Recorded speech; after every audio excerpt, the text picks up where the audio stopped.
Hayaan mo silang maliitin ka, ang importante, hindi ka mayabang katulad nila. 'Di ba? Paano ka uunlad niyan kasi nakafocus ka sa buhay ng ibang tao kaysa sa buhay mo? Naku! Magbago ka na. Focus ka lang sa sarili mo. 'Di ba? Hindi ko na kailangan gantihan pa yung mga paninira mo sa akin kasi for sure, darating ang panahon na yung sarili mo lang yung sisira sa'yo. Itanim mo yan sa kokote mo para aware ka. Sandali lang. May kakilala ka bang kung anong may meron ka? Ginagaya ka rin niya? Inggit yarn?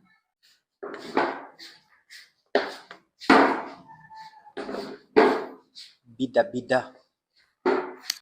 Maging mabait ka. Pero wag na wag kang papayag na gagamitin yung kabaitan mo para siraan ka. Marami akong kakilala na ganyan. Ginagamit niya yung kabaitan, pero sisiraan. Sus, kahit magkulong ka pa sa bahay nyo, kapag chismosa yung mga kapitbahay mo, naku, gagawan ka pa rin nila ng issue. Hmm, di ba?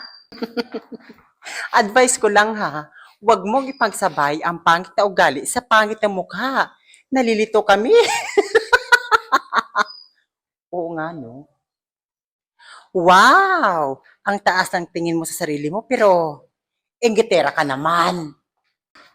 May kakilala ba kayong taong feeling malinis, pero kung makapanglait, wagas? Akala mo, walang bahong tinatago, para lang magmukhang inosente. Marami kasi akong kakilala eh. Eh ikaw, kung feeling mo naiinggit ako sa'yo, ay nako, pa-check up ka. Kasi you're not feeling well, bisyosa. Kung ako sa'yo, ipakita mo lang kung gaano ka kasaya sa harap mismo ng mga taong ayaw sa'yo. Tapos, panoorin mo yung mga reaksyon nila. Siguradong mag-e-enjoy ka. Minsan, maganda rin maging masama para hindi ka inaabuso ng mga taong hindi marunong mahiya. Gets mo? Imagine, wala ka nang ambag sa buhay ng isang tao, pero pakialamera ka pa masyado. Huwag naman ganyan. Mahiya ka. Yung iba galit sa katotohanan kasi doon sila tinatamaan. Aray ko. Hindi naman ako nakipagkompetensya pero ewan ko sa iba dyan. Palagi nila akong ginagawang kalaban. May problema ba sa akin? Ha? Sagutin mo nga ako. Kalaban ba ito yung turing mo sa akin? At least ako, takot lang sa ipis pero ikaw, takot kang malamangan. Ayaw na ayaw mo talagang malamangan ka. Bisyosa. Ang technique kasi dyan, itrato mo siya ng tama para tama din yung trato niya sa'yo. Ganun lang kasimple. Hindi ka ba nahihiya? Ang tapang mo kahit mali ka at wala ka namang katwiran. Ay, huwag mong sabihin na wala kang talent. Ang galing mo kaya manira, 'di ba? Talent 'yan. Dapat proud ka. Kung ang chismis ay nakakamatay, malamang wala na akong kapitbahay. Relate? Mga kapitbahay ko kasi, napaka-chismosa. Walang pangit sa mundo. Pero manlalait, nako, napakarami. Kahit saan, meron. Kachismis mo noon, chinichismis ka na ngayon. Kung sa langit, maraming falling star. Dito naman sa lupa, maraming feeling star. Mga bida-bida. May kakilala ka ba? Jollibee? Well, well, well. Sa sobrang pakikisama, minsan napapasama ka pa sa kanila. Diba? Ingat ka. Maraming traidor sa paligid mo. Hindi lang halata. Kaya dapat dobling ingat. Ha? Tandaan mo yan. Maraming traidor sa paligid mo. Magmasid ka. Okay?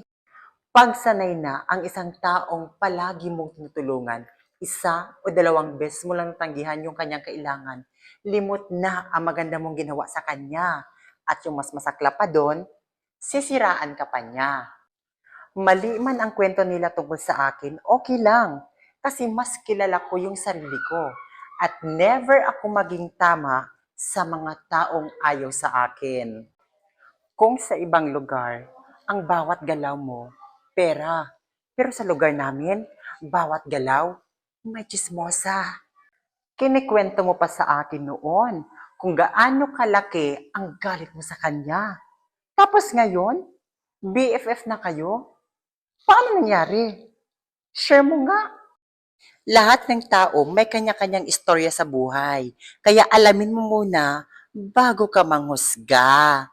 Hindi yung judgmental. Ang taong inggit palaging sa panlalait kumakapit. OA. Ang pangit pwede pang gumanda. Ang maitim pwede pang pumuti. Pero ang chismosa, ay, ewan ko na lang. Bago ka kumampi-kampi, alamin mo muna ang totoong kwento. Kasi mahirap na chismosa ka na nga, tatanga-tanga ka pa. Kukunin nila ang loob mo para maging close kayo. Tapos kapag mag-open ka na sa kanila ng kung ano-ano tungkol sa buhay mo, gagamitin nila yun laban sa'yo kapag wala ka ng pakinabang sa kanila. Kaya yung masasabi ko lang, ingat. Lahat tayo may pagit na ugali. Huwag mong sabihin na ikaw wala. Ano ka? Banal? Ay? Exempted? Perfect ka? Hindi lahat ng ka-close mo ay kakampi mo. Yung ahas nga, nasa damuhan, malapit sa paanan mo. Ingat. Kapag may problema ka, wag kang mag-post sa FB. Tandaan mo, ang mga chismosa na sa paligid lang. Masaya sila kapag nakikita may problema ka. Ha? Huwag makampante sa mga tao na mabait lang kaharap. Tandaan, tahimik lang ang ahas pero kaya kanyang tuklawin kahit anumang oras. Total ang hilig mo naman magmalinis, bakit kaya hindi ka na lang mag-janitor? Oh, ikaw na. Marinis ka, di ba? Eto, talent mo yan eh. Oh, sa'yo na. Pag-inggit, pikit. Matuto ka dapat pumikit, lalo na kapag ikay naiinggit. Kasi naman, lait ka ng lait, mas masal ka pa sa pangit. Kung tahimik ka, aabusuhin ka nila, aapak-apakan ka nila. Pero kapag lumaban ka, sasabihin nilang, bastos ka at ang sama ng ugali mo. Patas ba yun? Minsan, mapagbiro talaga ang mundo. Kasi kung sino pa yung may kasalanan sa'yo, sila pa yung kunwari biktima at parang inapi mo. Maraming tao na ganyan. Hindi porket na lumalaban ka, wala ka ng manners. Minsan, kaya ka lang lumalaban kasi ayaw mong inapak-apakan ka lang ng ibang tao. 'Di ba? Paalala, ang paninira ay hindi gamot at hindi pwedeng gamiting panggamot sa anumang uri ng inggit. Tandaan mo, hayaan mo silang maliitin ka. Ang mahalaga, hindi ka mayabang tulad nila. 'Di ba? Galing-galingan mo naman magkwento para ma-convince mo sila na ikaw yung biktima sa sarili mong katangahan. Imagine, wala ka nang ambag sa buhay ko, pero pakialamera ka pa. Ngitian mo lang yung mga taong naninira sa'yo. Ipakita mo sa kanila na kahit anong gawin nilang paninira sa'yo, wala kang paki sa kanila, di ba? Uy, maraming salamat sa mga chismis nyo ha. Kasi doon ko nalaman kung sino yung mga walang alam at kung sino yung magaling mag-imbento. Yung mga taong magaling lang kapag may kailangan sa'yo, yun yung mga taong dapat iwasan mo. Okay? Kasi sila mga na-comment. Kahit wag mo nang suklian yung mga magandang nagawa ko sa'yo, basta kapag magkwento ka, kwento mo naman kung paano ako naging mabuti sa'yo. Ha? Gets? Sanay silang siraan ka at bastusin ka kasi alam nila na tahimik ka. Pero nung natuto kang lumaban, ako, sila na yung ape at ikaw na yung feeling halimaw, di ba? Feeling biktima ang mga no comment. Huwag po tayong magalit sa mga naninira sa atin. Dahil sa dami ng problema nila, siningit pa talaga tayo sa schedule nila. Di ba nakaka-proud yon? Tandaan, ang kumampi sa mali, malamang. Pareho sila ng ugali. And I, thank you, mga no comment. Paalala ko lang, hindi lahat na sweet, mahal ka. Tandaan mo, ang candy, Matamis, pero nakabalot sa plastic. Bahala kayo dyan kung tawagin niyo akong judgmental. Kasi sa unang tingin ko pa lang sa kilos at mata ng isang tao, halata ko na at alam ko na agad kung same vibes kami. Kaya huwag na huwag niyo akong pilitin makisama sa mga taong alam ko yung pagkatao. Okay? Para mabawasan galit mo sa isang tao, ipangalan mo siya sa paborito mong aso. Aw, aw, aw, aw! Awoo! Sas, parehas lang naman tayong pangit at masama yung ugali. Yung pagkakaiba lang natin, magaling ka lang magpanggap na kunwari, isa kang mabait at mabuti. Hmm. Madalas, inggit ang dahilan bakit may mga taong nagagalit sa'yo na hindi mo naman alam. May point. Huwag maniwala sa mga naririnig mo. Tandaan, mas mabilis kumalat ang kasinungalingan kaysa sa totoo. Di ba? Pag madiskarte ka, may pera ka. Pero kung tsismosa ka, nako, may kaaway ka. Mindset ba? Bilog ang mundo. Ang taong binabasura mo ngayon, baka kailanganin mo siya pagdating ng panahon. Malay mo bukas, kailangan mo siya. Kaya mag-ingat ka. Ano yan? Lagi kang nasa simbahan ha? Tapos laging tama yung ugali mo, yung pananamit mo. Pero judgmental. Eh, may konsensya ka? No offense ha, hindi ka magagalit.